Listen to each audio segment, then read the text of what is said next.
ரொம்ப உற்சாகமா பேசுறாங்க. சமீபத்தில் நான் பத்திரிகையில படிச்சு ஆச்சரியப்பட்ட ஒரு செய்தி, கொச்சின்ல வெறும் 7000 ரூபாயோட ஒரு இளைஞன் வந்து இறங்குகிறான். நார்த் இந்தியால இருந்து வந்திருக்கிறான். அவனுக்கு ஹிந்தி, ஆங்கிலம் தெரியும், மலையாளம் தெரியாது. அவன் கையில இருக்கிற 7000 ரூபாயும் ஓயாம செலவு பண்ணக்கூடாதுன்னு அவனுக்கு உத்தரவிடப்பட்டு இருக்கிறது. உனக்கு சாப்பாடு வேணும்னா நீ உழைச்சு சாப்பிடணும் அப்படின்னு அவங்க அப்பா சொல்லி அனுப்பியிருக்கிறார். ரொம்ப பரிதாபமா அவன் வந்து பஸ் ஸ்டாண்ட் ஓரமா நிக்கிறான். குளிர் அதிகமா இருக்கு.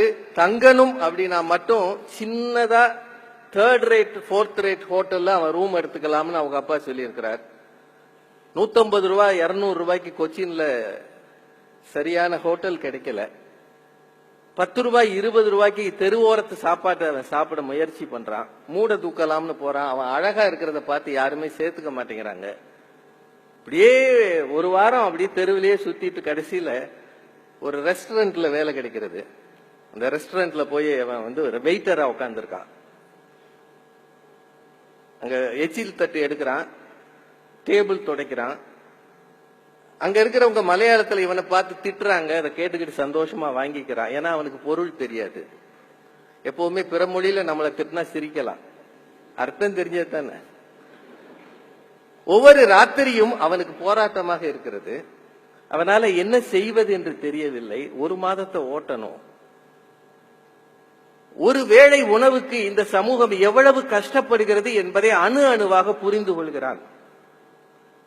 பில்லு கொடுக்கறத ஒவ்வொருத்தரும் பணக்காரங்களா வர்றதில்ல. சில பேர் பில்ல வரிசையா பாக்குறாங்க. எது நம்ம சாப்பிட்டதானா வேறவன் சாப்பிட்டது இதுல சேர்ந்திருக்கான்னு செக் பண்ணிட்டு பில்லு கொடுக்கறாங்க.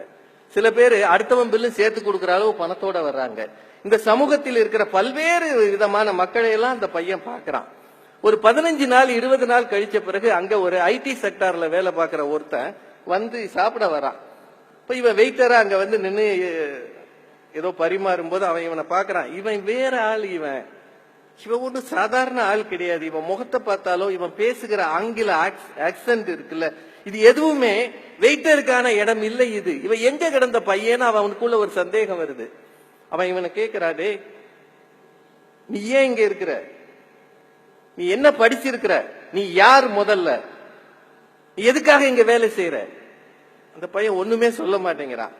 ஓகே, நான் வந்து என்னோட ஐடி கம்பெனிக்கு உனக்கு வேலை தரேன். அங்க வந்து இதை விட டீசென்டா எச்சில் தட்டி எடுக்கிற வேலை வேண்டாம், கொஞ்சம் டீசென்டா ஆபீஸ் பியூன் மாதிரி வேலை தரேன். உன்னை பார்த்தா எனக்கு ரொம்ப பிடிச்சிருக்கு, நீ என் கூட வேலைக்கு வர்றியான்னு கேக்குறான். இவன் வர்றேன்னு சொல்லிடுறான். ஏன்னா இவனுக்குள்ளேயும் கொஞ்சம் சௌகரியமா இருக்கணும்ன்ற ஆசை இருக்கு.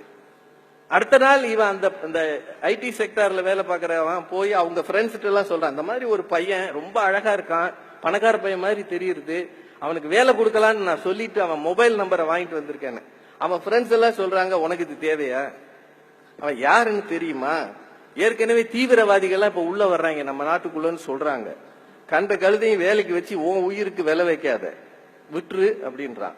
அதுக்கப்புறம் இந்த பையன் அந்த ஹோட்டல்ல இருந்து அவனை பலமுறை கூப்பிடுறான். அவன் போனே எடுக்க மாட்டேங்கிறான். அதுக்குள்ள 1 மாதம் முடிஞ்சிருது. 30வது நாள் அந்த பையனை அழைச்சிட்டு போறதுக்கு குஜராத்ல இருந்து ஒரு பெரிய டீம் வருது.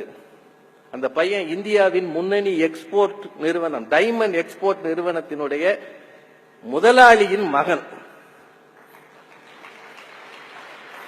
பல 1000 கோடிகள் தொலக்கியா ஃபேமிலி. இந்தியன் எக்ஸ்பிரஸ்ல அதை பத்தி செய்தி வந்திருந்தது. பல 1000 கோடிகளுக்கு சொந்தக்காரர் தன்னுடைய ஒரே வாரிசை எச்சில் தட்டு எடுக்க அனுமதித்திருக்கிறார்.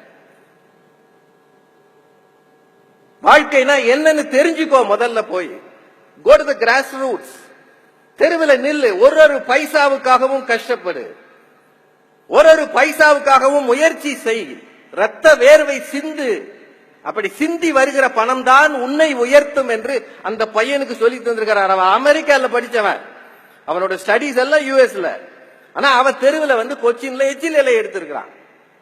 இப்படி சொல்லி தருகிற பெற்றோர்களும் உண்டு, மறந்துடாதீங்க. தொழில் தொடங்கணும், மேல போகணும்னா எளிமையில் இருந்து மேல வரணும், உயரங்களிலேயே இருக்க முடியாதுன்றதுக்கு இது உதாரணம்.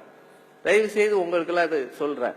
எங்க அப்பா எனக்கு என்ன பண்ணி கொடுத்தார், என்ன சொத்து சேர்த்தார், கிழிச்சார் இவர் அப்படின்னு பேசுகிற உங்களுக்குள்ள இந்த கேள்வியை வச்சுக்கோங்க. 7,000 கோடி 8,000 கோடி வச்சிருக்கிறவன் தன் மகனை ஒரு மாதத்துக்கு தெருவில் விட்டான். அப்பதான் காசோட அருமை தெரியும்ன்றதுக்காக.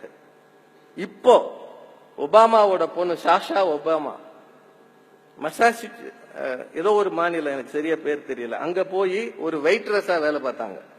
நீங்க பாத்திருப்பீங்க பத்திரிகைகள்ல. President of USA. ஆனா அவங்க மகள் ஒரு சாதாரண ரெஸ்டாரண்ட்ல வெயிட்டரா இருந்தாங்க. அவளும் டேபிள் கிளீன் பண்ணா. உலக நாடுகள் முழுக்க எளிமையில் இருந்து தொடங்க வேண்டும் என்று ஆசைப்படுகிறார்கள். முன்னேற நினைக்கிற நீங்கள் எல்லாரும் எளிமையில் இருந்து தொடங்க ஆசைப்படுங்கள். எடுத்த உடனே உயரத்துக்கு போயிடணும்னு நினைக்காதீங்க. அப்படி நினைத்தவர்கள் இந்த சமூகத்துல பெரிதாக சாதித்ததில்லை. ராக்ஃபெல்லரை பத்தி கேள்விப்படுறீங்க. 42 நாள் டை கட்டிக்கிட்டு ஒரு கம்பெனியா ஓடி ஓடி இறங்கினாரா. 42 நாள் கழிச்சு தான் அவருக்கு ஒரு இடத்துல ஒரு சின்ன வேலை கிடைச்சதா. எதுவும் இந்த சமூகத்தில் எளிமையாக கிடைக்காது. சிரமப்படுங்க. நீங்க எந்த பணிக்கு போனாலும் உங்கள் சிலுவையை நீங்கள் சுமக்க பாருங்கள். Don't shift it on others. என் வேலையை எங்க அப்பா பாத்துக்கணும், எங்க அப்பால இருந்து நான் வாங்கிக்கணும், அப்படி அல்ல. உங்களுக்குள்ள இருக்கிற தனித்திறமை. வைரமுத்து சாருடைய திறமையில மதன் கார்கி போய் ஒட்டிக்கல, தன்னோட சுய திறமையில அவர் நிக்கிறார். அதுதான் சிறப்பு, அதுதான் சிறப்பு. உங்க அப்பா போட்டு வச்ச ராஜபாட்டையில நீங்களும் ஓடலாம் என்று நினைக்காதீர்கள். இந்த சமூகம் அதை ரொம்ப நாளைக்கு அங்கீகரிக்காது. உங்கள் சுய திறமை என்ன என்று தேடி பாருங்கள். அது உங்களுக்குள்ளேயே இருக்கிறது. அதுதான் மேடம் சொன்னாங்க, உங்களுக்குள் இருக்கிற உங்களை தெரிந்து கொள்ளுங்கள்.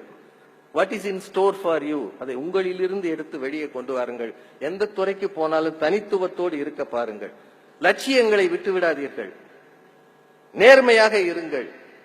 மற்றவர்களோடு இணக்கமாக இருங்கள். உலகம் போகிற வேகத்துக்கு உங்களை நீங்களே மாற்றிக்கொள்ளுங்கள்.